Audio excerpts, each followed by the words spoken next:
오늘 추수감사주일입니다. 한 해 동안 베푸신 은혜를 이렇게 모아서 감사를 드리는 예배가 추수감사주일인데, 농사를 짓는 사람들에게, 농경 문화 속에 살던 자들에게 익숙한 것이 추수의 개념인데, 우리는 이 추수의 개념을 더 붙여서 영적인 의미도 다 포함시킵니다. 내게 베푸신 하나님의 은총을 기억하는 것, 그것을 모아서 감사하는 그 절기가 이 감사주일입니다. 오늘 함께 나누고 싶은 말씀은 골로새서에 있는 말씀인데, 믿음의 사도인 바울은 성도들에게 이렇게 말합니다. 마음에 감사가 넘치게 하라. 읽었던 골로새 2장 7절에 보면, 그 안에 뿌리를 박으며 세움을 받아 교훈을 받은 대로 믿음에 굳게 서서 감사함을 넘치게 하라, 이렇게 말합니다. 감사를 넘치게 하랍니다. 이 감사, 예배도 시편 50편 23절에 보면 이 하나님께 감사로 드리는 제사가 하나님을 영화롭게 한다라고 말할 만큼, 이 감사는 성도의 삶에 나타나야 하는 아주 소중한 부분이기도 합니다. 우리가 이날 감사로 내 마음 한 분 한 분 잘 들여서 내 하나님을 영화롭게 하는 그런 시간들이 되었으면 참 좋겠습니다. 바울은 이 땅에 있는 모든 성도들에게 이 고백을 하며 살기를 원합니다. 어찌면 오늘 읽었던 이 말씀은 가장 건강한 성도의 그림이 아니겠는가, 저는 그렇게 얘기해집니다. 읽었던 골로새서 2장 6절로 7절을 보면 이렇게 바울은 고백합니다.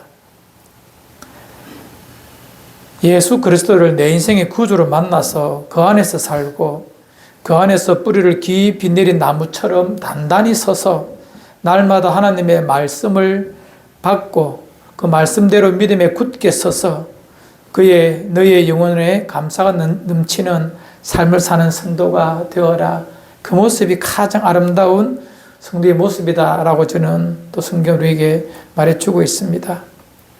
그리스도 안에서 이런 모습을 꿈꾸며 사는 것, 가장 아름다운 성도의 복된 모습이 아닐까, 행복한 모습이 아닐까, 그런 마음이 듭니다. 여러분, 예수 그리스도를 내 인생의 구주로 만나고 또 그분 안에 살고 그분 안에 뿌리를 깊이 박은 나무처럼 단단히 서서 날마다 말씀을 통하여 그 말씀대로 많은 삶의 열매가 맺혀가는 나무처럼 그런 모습으로 살아가는 것이 지금 공동체의 모습이고 한 분 한 분 여러분들의 모습이 되기를 저는 기도하고 있고, 그런 삶을 살아내는 멋있는 하나님의 사람들 되기를 바랍니다. 삶의 자리가 어떠 하든지 그리스도 안에서 말씀으로 살고 또 말씀 안에서 인생의 빈노트를 채워간다면 우리의 삶의 평가는 분명히 다를 것입니다. 세상이 하는 평가 말고요, 천지와 만물을 창조하신 진짜 인간의 모든 것을 판단하시고 복 주시는 그분의 평가, 분명 우리 인생의 마침표에는 그 마지막 날에 초등학교 때 우리 숙제 잘해가면 선생님께서 제일 뒤에 딱 찍어주잖아요. 뭐라고요? 저는 참 잘했어요. 못 받아봤어요. 그냥 검.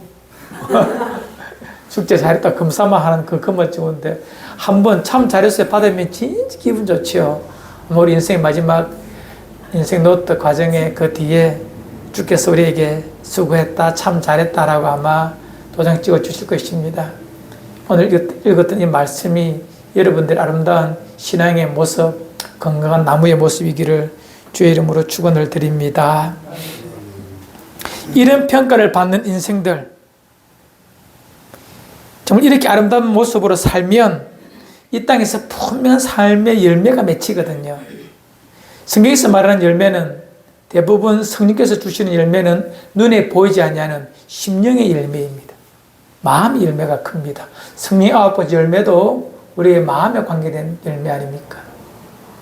이 말씀대로 살면 우리 인생에 딱 맺힐 열매가 있다면 바로 감사일 것입니다. 예수를 내 인생의 구주로 만나고 그분 안에서 살고 그분 안에 깊이 뿌리를 박고 단단히 서서 날마다 그 진액의 풍성함을, 생명의 풍성함을 누리며 살다 보면 은연중에 내 삶 속에 나타나는 열매 중에서 가장 아름다운 열매는 아마 말씀의 결론처럼 감사일 것입니다.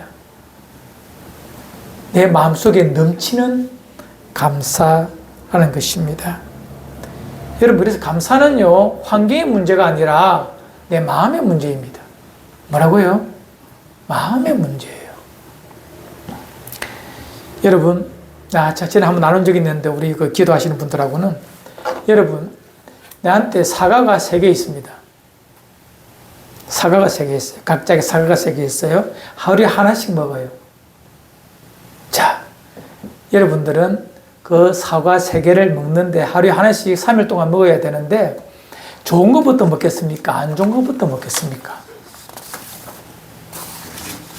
3일 동안 먹으니 3개 사과 먹는 효율의 총량은 동일합니다. 그러나 그 마음은 다릅니다. 좋은 것부터 먹는 사람은 오늘 내가 가장 좋은 사과 먹었다. 하루 지나고 난 다음 또 내가 가장 좋은 사과 먹었다. 좋은 사과만 3개를 먹고 3일을 살 수가 있고, 안 좋은 것부터 먹으면 안 좋은 사과만 3일을 먹고 산다는 마음이 들 수가 있어요. 먹는 총량은 똑같아요. 하지만 마음은 다릅니다. 인생도 똑같습니다. 이래 사나 저래 사나 하나님이 정해놓으신 인생의 무대에 시간을 다 보냅니다. 80년을 살든 70년을 살든 90년을 살든. 하지만 어떻게 살았느냐는요, 그의 마음에서 결정되는 것입니다. 잠언서 4장 23절에 이런 말씀이 있습니다. 모든 지킬 만한 것 중에 더욱 내 마음을 지키라. 생명의 근원이 이에서 남이라. 마음이 너무 중요하다는 거예요. 누가복음 6장 45절에서는 동일하게 말하고 있습니다. 선한 사람은 마음에 쌓은 선에서 선을 내고 악한 자는 그 쌓은 악에서 악을 내나니 이는 마음에 가득한 것을 입으로 말함이라. 마음이 어떠한가가 참 중요합니다. 내 안에 감사가 있다면 내 삶은 당연히 행복으로 귀결됩니다. 유대인들의 지혜로운 책인 탈무드에는 이렇게 말하고 있습니다. 세상에서 가장 지혜로운 사람은 배우는 사람, 학습하는 사람이다. 가장 강한 사람은 자기를 이기는 사람이다. 가장 행복한 사람은 언제나 감사하며 살아가는 사람이다. 이것은 모든 인생을 살아보고 인생에 대하여 통찰한 사람들, 인생이 무언가에 대하여 답을 찾고자 하는 사람들의 귀결이 뭐냐면 다 이걸로 귀결됩니다. 인도의 신 타고르는 이렇게 말합니다. 감사의 분량은 곧 행복의 분량이다라고 말합니다. 인생의 스승들은요, 기독교 신앙을 떠나서 인간이 무언가에 대해서 고민해 보았던 사람들에게 있어서 인생 어떻게 하면 가치롭게 살까, 아름답게 살까라는, 행복하게 살까라는 것의 답은 바로 감사였습니다. 하물며 그리스도 예수 안에서 참 생명과 참 감사를 이유를 알고 있는 우리에게 삶은 당연히 행복할 수밖에 없는 것입니다. 그런데 여러분, 환경은 변화가 없는데 두 종류의 사람이 있다고 말씀을 드렸죠.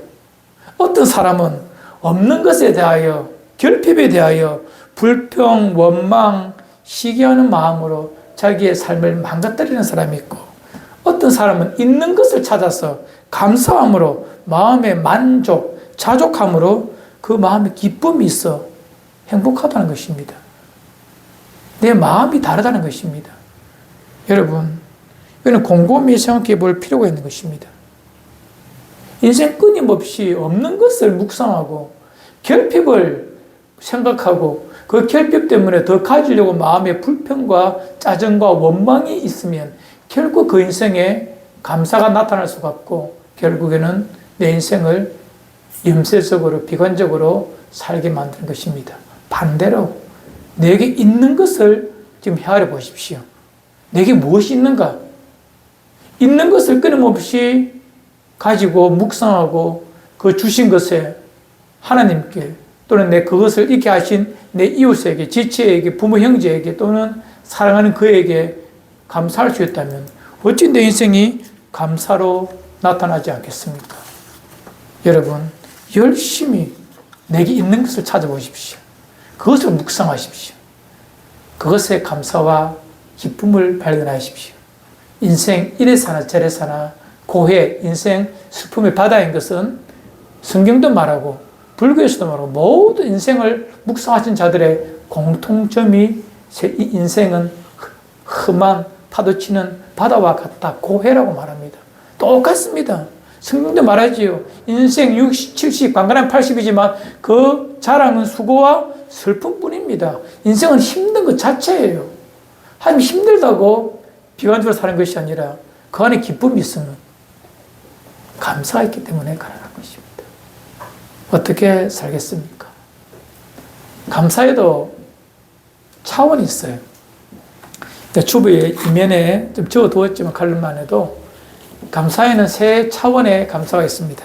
첫 번째는 뭐냐면 만일 이것 해주시면 내가 하나님 앞에 감사할게요. 이런 감사가 있어요. 감사의 첫 단계입니다. 하나님과 거래하는 겁니다. 이거 주시면 그거 주시니까 감사할게요. 이거예요.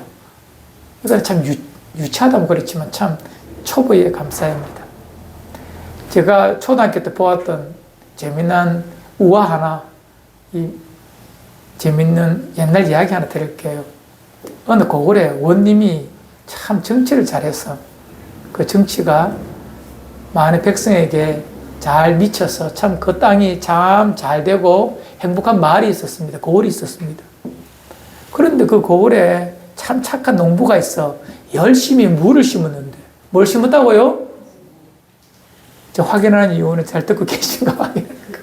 이 못된 버릇입니다. 가르치는 자의 못된 습관 확인하는 거 이거 하지만 이해해 주십시오. 뭘 심었다고? 물을 심었어요. 이 물도 좋고 땅도 좋으니 물을 캤는데 무가 얼마나 크냐면 조그마한 아이의 몸뚱이만큼 큰 무가 난 거예요.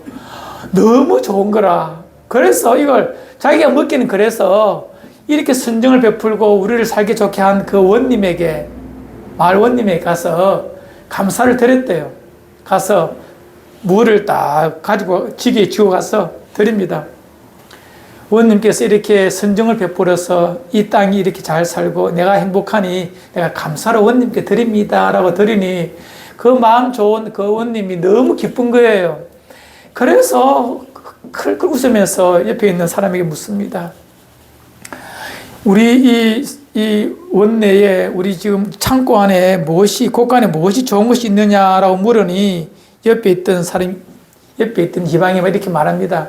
사또님, 얼마 전에 어떤 사람이 큰 황소를 하나 갖다 주었는데 황소가 지금 곳간 안에 매여 있습니다. 라고 말해요. 아, 그래. 선물로 이 사람에게 주어라. 이렇게 말합니다. 그래서 황소를 몰고 집으로 돌아왔습니다. 이 소문이 마을에 확 퍼졌어요. 어떤 그 사람이 물을 가져왔는데 원님이 황소를 주셨대. 그런데 사람 사는데 보면 꼭 이상한 사람이 있죠. 악한 사람이 있어요. 배 아파하는 사람이 머리를 굴립니다. 아, 우리 착한 우리 원님, 내가 뭘 받을까 싶어서 자기 집에 보니까 소가 한 마리 있어요. 이 소를 주면서 뭘 구할 때 나는 땅 한 3,000평 저 산 밑에 있는데 땅 3,000평 내가 달라 해야지. 그런 욕심을 가지고 원님에게 찾아갔어요. 원님에게 똑같이 말합니다. 당신이 선정을 베풀어서 우리 집 소가 이렇게 잘 자랐습니다. 라고 이렇게 합니다. 하지만 원님은 다 알고 있잖아요. 소를 들으니 아, 고맙구나. 이렇게 하면 또 이방에게 말합니다. 이방, 최근에 들은 것 중에서 가장 좋은 것이 뭐냐라고 묻습니다. 무엇이 들어왔죠? 무가 들어왔잖아요. 그래 그 무를 그 사람한테 주었대요. 자, 감사가 거래가 되면 그건 감사가 되는 것이 아닙니다. 어쩌면 우리 신앙의 수준이 하나님께 만일 하나님께 해주시면 내가 감사하겠습니다의 정도라면, 우리 기도나 우리의 바람이 그 정도라면 진정 의미에서의 감사, 하나님을 너무 모르는 감사인 것 같아요. 한 차원 높은, 한 걸음 더 나아가는 감사가 있습니다. 아마 오늘 우리 이 말씀에서의 느낌과 똑같을 것입니다. 내게 있는 것을, 내게 주신 것을 찾아서 하는 감사. 이것 때문에 감사합니다. 이것 때문에 감사합니다. 감사의 내용을 찾아보는 것입니다. 있는 것에 대한 감사입니다. 잘 살펴보면 분명히 내게 있어요. 감사할 것들이 있다는 것입니다. 뿌린 씨앗이 잘 자라서 감사하고, 직장 생활 건강하게 하시니, 다니게 하시니 감사하고, 또 자녀들 무탈하니 감사하고, 급한 일이 없어서 감사하고, 한 걸음 더 나아가서는 우리 사업이 그래도 어려운 중에도 망하지 않아서 감사하고, 내가 아프지 않아서 병 가지 않아서 감사하고, 직장에 다 명예퇴직하는데 아직까지 내가 붙어있어 감사하고, 뭐 감사할 거 찾으면 진짜 많을 거예요. 이런 감사 좋은 겁니다. 귀한 겁니다. 이런 것을 하루를 찾아보면 우리의 삶의 감사가 새록새록 올라올 것입니다.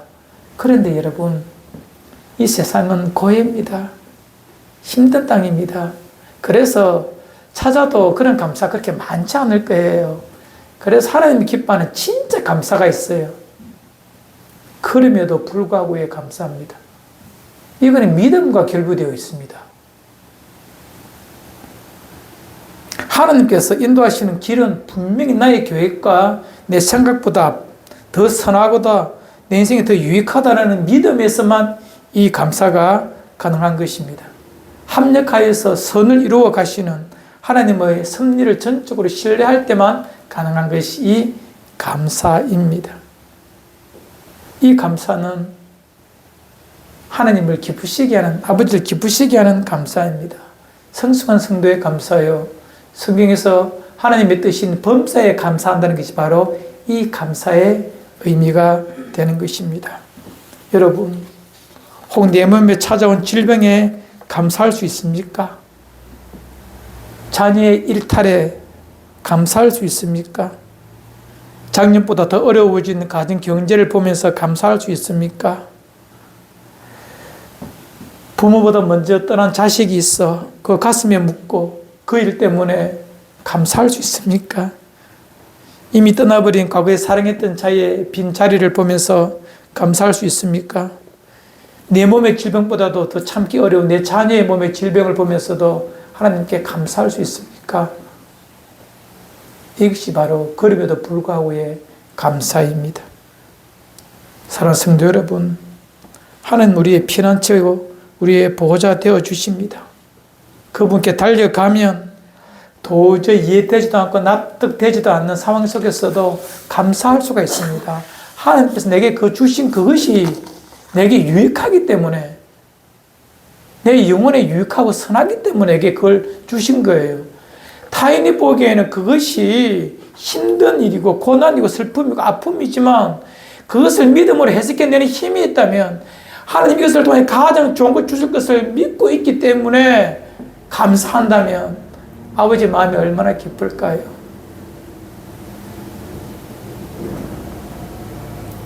쉽지 않지만 하나님의 섭리, 하나님의 선하심을 믿을진데 이것마저도 감사할 수 있는 것입니다. 제가 힘들 때마다 부르는 찬송가가 있습니다. 찬송 549장입니다. 내 주의 뜻대로 하옵소서라는 내 주의 뜻대로, 벤자민 슈몰크 목사의 그가 가사를 적은 찬양입니다. 1704년에, 오래됐죠. 1704년에 이 목사님이, 슈몰크 목사님이 신방을 다녀옵니다.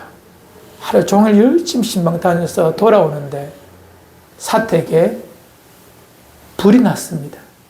사택에는 어린 두 아들이 있습니다. 급한 마음에 달려가 보니 이미 집이 다 타버렸고 두 아들도 죽어 있는 것입니다. 두 아들의 시신을 묻고 장례식에서 돌아와 들썩 책상에 앉아 고백한 시가 찬송가 549장입니다. 읽어드리겠습니다. 내 주여 뜻대로 행하시옵소서. 온 몸과 영혼을 다 주께 드리니 이 세상 고락간 주 인도하시고 날 주관하셔서 뜻대로 하소서. 내 주여 뜻대로 행하시옵소서. 큰 근심 중에도 낙심케 마소서. 주님도 때로는 울기도 하셨네. 날 주관하셔서 뜻대로 하소서. 내 주여 뜻대로 행하시옵소서. 내 모든 일들을 다 주께 맡기고 저 천성 향하여 고요히 가리니 살든지 죽든지 뜻대로 하소서. 그 절망 앞에 무너지지 않고 살아낼 수 있는 힘은 하나님께서 내게 허락하신 일들은 하나님의 섭리 가운데 반드시 지금은 이해가 안 되지만 어느 순간에 이해가 되고 그것이 내게 선한 일이었음을 알게 하신다는 것입니다. 믿음이 없으면, 하나님을 향한 전적 신뢰가 없으면 이런 상황 속에 우리는 다 넘어져 버립니다. 다 무너져 버립니다. 인생 살다 보면 이런 일 없겠습니까? 그럼에도 불구하고 내가 이 땅에 살 수 있는 것은, 하나님께서 내게 베푸신 모든 것은 반드시 선하다. 지금은 이해가 안 되어도 반드시 선하다. 그런 삶을 살고 있기에 이런 슬픔 속에서도 감사의 제목을 찾아가지 않습니까? 여러분, 제가 말씀드렸던 것처럼 손영 목사님은 그 모든 상황 속에 두 아들이 공산주의자들에게 죽어도 그 순간에도 감사의 제목을 찾잖아요. 이것이 그럼에도 불구하고의 감사입니다. 여러분, 참 현실 암울할 때가 너무 많거든요. 그래서 살기 싫을 때가 있어요. 목사인 저도 은혜 가운데 머물지만 그런 내 마음이 약해지고 몸에 불편함이 있고 삶이 공고해지면 참 살기 싫다, 힘들다라는 마음이 같이 올라옵니다. 다시 그래도 새 힘을 얻어 살아보고자 하는 거룩한 마음이, 신실한 마음이 내 안에 계신 성령께서 주셔서 되는데, 제가 참 좋아하는 캐톨릭 수녀지만 참 좋은 시들을 적어서 제가 종종 이렇게 소개하는데, 그때 소개한 적도 있죠. 이 수녀, 이혜인 수녀라는 사람인데, 이 사람이 큰 암에 걸렸어요. 몸이 엉망진창인 거예요. 내일을 기다릴 수 없다는 것입니다. 그때 지은 시가 하나 있어요. 어떤 결심이라는 시인데 읽어드릴게요. 마음이 많이 아플 때 꼭 하루만 살기로 했다. 몸이 아플 때 한순간만 살기로 했다. 고운 것만 기억하고 사랑한 일만 떠올리며 어떤 경우에도 남의 탓을 안 하기로 했다. 고요히 나 자신을 들여다보기로 했다. 내게 주어진 하루만이 전생이라고 생각하니 저만치서 행복이 웃으며 걸어왔다.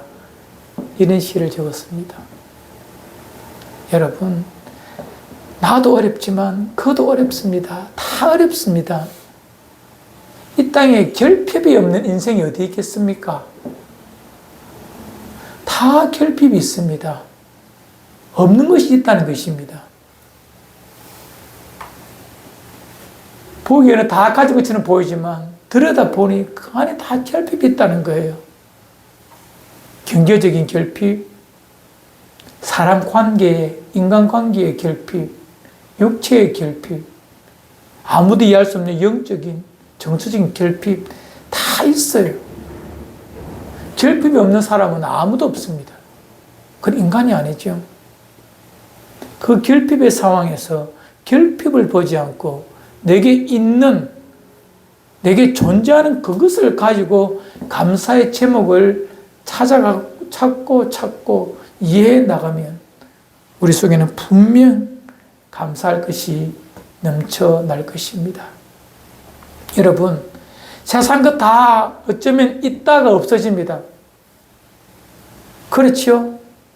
사랑하는 이도, 내 통장의 잔고도, 사랑하는 자녀도, 부모도 다 있다가 없어집니다. 하지만 내 안에 영원토록 있는 것이 있습니다.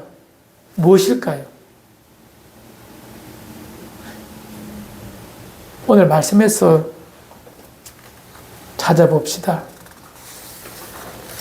6절에 그러므로 너희가 예수를 주로 받았으니, 예수 그리스도의 구원의 은총이, 날 사랑하신 십자가의 사랑은 이 세상 모든 것이 내 곁을 떠나 내 인생의 결핍으로 다가와도 이 사랑은, 이 긍휼은, 이 은총은 내 안에 영원토록 있는 것입니다. 이 있는 것을 깊이 있게 묵상하고 이것 가지고 살면 우리는 결코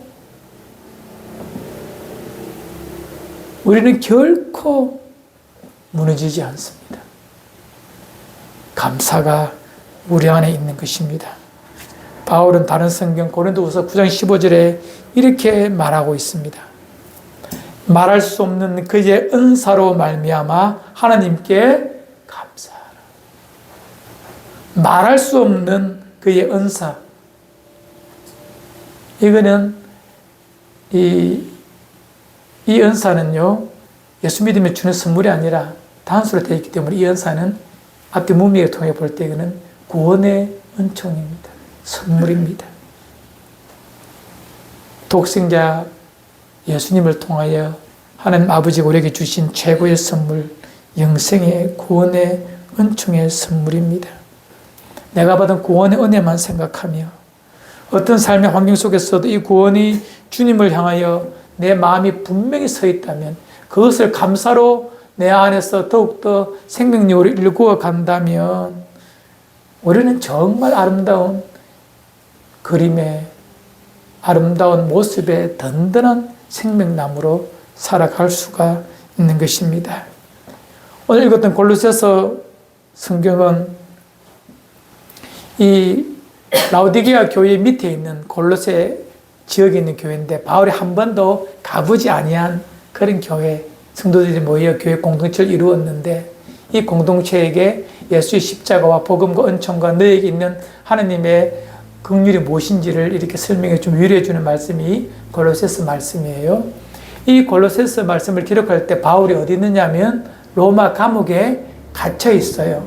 잘못해서 갇힌 것이 아니라 예수 그리스도를 증거하다가 복음을 전하다가 악한 자들에게, 유대인들에게 누명을 써서 잡혀간 곳이 저 로마예요. 사도행전에 잘 나와 있죠. 보시면 되지만 그가 복음 때문에 받는 고난, 옥의 갇힘, 그 속에서 이 골로새서를 기록하며 바울은 말합니다. 감사하라고 총 7번을 골로새서에서 말하고 있습니다. 옥에 갇힌 것이 감사가 될 수 없잖아요. 그런데 감사한답니다. 감사하고 싶답니다. 아니, 오늘 이것도 말씀에서는요, 세움을 받아 교훈을 받은 대로 믿음에 굳게 서서 감사가 넘치게 하라라고 명령하고 있습니다. 자기 자신에게도 명령하고 모든 성도에게 말하고 있습니다. 감사가 넘치게 충만을 떠나서 충일 흘러 넘치도록 하라는 것입니다. 이것이 가능한 이유가 뭐냐? 너희가 예수를 주로 받았기 때문에 가능한 것입니다. 우리에게, 크리스천들에게 기쁨이 없다, 감사가 없다, 환경적인 변화도 좀 있지만 내 안에 있는 것을 가지고 확인하며 살아야 되는데 그 중에 영원토록 있는, 진짜 있는, 변하지 않는 있음, 그것이 바로 구원의 은총이고 구원의 감격인데 이것을 우리가 날마다 강하게 새롭게 하지 않기 때문에 이거 쳐다보지 않고 뭘 쳐다본다고? 내게 없는 결핍을 쳐다보는 거예요. 그때부터 내 마음은 무너지는 거예요.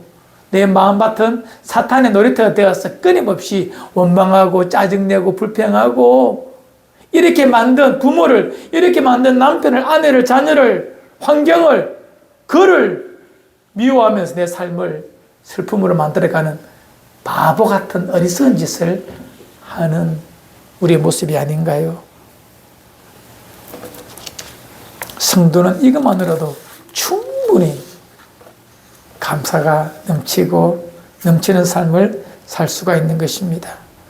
우리 신명기 33장 29절 읽으면서 말씀을 정리합시다. 우리 함께 읽어요. 시작. 이스라엘이여 너는 행복한 사람이로다. 여호와의 구원을 너같이 얻은 백성이 누구냐? 그는 너를 돕는 방패이시요 내 영광의 칼이시로다. 내 대적이 내게 복종하리니 내가 그들의 높은 곳을 밟으리로다. 아멘. 하나님의 사람 모세는 마지막 죽기 전에, 인생의 마지막 호흡을 하기 전에 광야 40년을 다 마치고 난 다음에 이스라엘 백성에게 선포하고 축복하고 있습니다. 이스라엘이여, 너는 행복한 사람이로다. 여호와의 구원을 너같이 얻은 백성이 누구냐? 행복의 이유, 감사의 이유밖에 없습니다. 여호와 하나님의 구원의 은총을 받은 백성이 너희 외에 누가 있느냐? 구원의 기쁨으로 충분히 우리는 감사할 수가 있고 행복할 수가 있습니다. 있는 그 영원한 그 구원의 기쁨과 구원의 감격과 소원에 있는 것을 자랑하고 기뻐하고 묵상하지 않고, 무엇을 묵상한다고요? 없는 것을 묵상한다고. 바보같이. 아무리 묵상해 보십시오. 결핍이 내 영혼을 편안하게 하는가? 내 영혼을 행복으로 이끄는가? 감사가 나오는가? 절대 없습니다. 더 원망 짜증밖에 없지요. 원망 짜증한다고 그것이 바뀝니까? 환경 절대 안 바뀝니다. 무엇을 바꿔야 된다고? 내 마음에 있는 생각을 바꿔요. 있는 것을 헤아려 보십시오. 찾아보십시오. 그렇게 살 때에 하나님은 우리에게 이렇게 나타나 주십니다. 그는 너를 돕는 방패시요 내 영광의 칼이시로다. 내 대적이 내게 복종하리니 내가 그들의 높은 곳을 밟으리로다. 우리의 도움 되시며 내 인생의 주인 되신 그분이 나를 고아처럼 버려두지 아니하시고 모든 순간 어떤 상황 속에서도 내 곁에서 내 안에서 주인 되어 주셔서 내 마음속에서 선하게 나를 인도해 주심으로 우리는 결코 좌절하거나 슬픔의 백성으로 나타나지 않는다는 것입니다. 여러분, 우리에게는 이 놀라운 구원의 은총이 있습니다. 내주하시는 성령의, 내 안에 계신 성령의 역사가 있습니다. 그것에 집중하시고 그것을 묵상하십시오. 그 있는 그것을 가지고 날마다 새롭게 하십시오. 그것이 나를 내 삶의 감사가 넘치게 합니다. 충실하게 합니다. 그런 사람 곁에 있는 사람은 행복합니다. 나도 행복하지만 내 곁에 있는 그가 행복합니다. 여러분의 삶의 지경을 돌아보십시오. 힘듭니까? 내가 그곳에 있기 싫습니까? 그곳에 가기 싫습니까? 그곳에서 누구와 만나기 싫습니까? 환경 탓이 아니라 내 마음이 그렇게 그곳을 만들어버린 거예요. 그리고 내 인생 슬프다. 세상은 부조리하다. 하나님의 통치가 어디 있노? 이런 식으로 원망해버립니다. 아무것도 내 인생에 유익되는 것 아무것도 없습니다. 그럼 우리의 마음을 바꾸어서 내게 있는 것을 가지고 하나하나 감사해 보시고, 그리고 영원토록 있는 것 있지 않습니까? 영원한 생명, 예수 십자가 사랑 복음, 그것을 보고 자랑하고 새롭게 하고 강하게 하십시오. 감사하십시오. 어느 순간 내 삶의 자리가 생명으로, 기쁨으로, 평강으로, 하나님의 나라로 좀 더 옮겨져 있음을 발견하게 될 것입니다. 이것이 골로새서 2장 6절로 7절에서 바울이 꿈꾸는 그리스도의 건강한 모습입니다. 한번 읽어드리겠습니다. 그러므로 너희가 그리스도 예수를 주로 받았으니 그 안에서 행하되 그 안에 뿌리를 박으며 시험을 받아 교훈을 받은 대로 믿음에 굳게 서서 너희 마음속에 감사함이 넘치게 하라.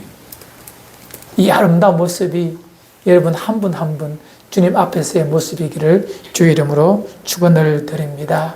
이제 우리 다 함께 이 찬양 드리면서 여러분의 있는 것을 세워보는 그런 시간들이 되었으면 좋겠습니다.